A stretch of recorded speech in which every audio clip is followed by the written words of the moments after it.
Hyderabad Deccan news में आप सभी का खैर मकदम है। चीफ मिनिस्टर रेवंत रेड्डी का लंदन में शानदार इस्तकबाल किया गया।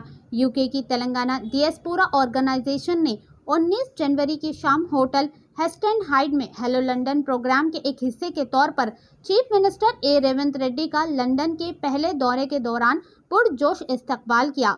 ये प्रोग्राम तेलंगाना के चीफ मिनिस्टर रेवंत रेड्डी को इनके इंतखाबात और बीआरएस पार्टी को शिकस्त देने पर खिराज तहसीन पेश करने के लिए मुनक्किद किया गया।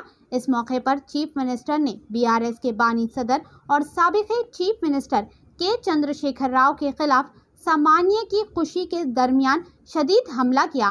इस वीडियो में रेवंत रेड्डी से लोग हाथ मिलाते हुए देखे गए। तेलंगाना के चीफ मिनिस्टर रेवंत रेड्डी ने बीआरएस पार्टी को लोकसभा के इंतखाबात 2024 के लिए चैलेंज किया। इन्होंने कहा कि वो 100 मीटर कब्र खोद देंगे और बीआरएस के निशान को मिटा देंगे।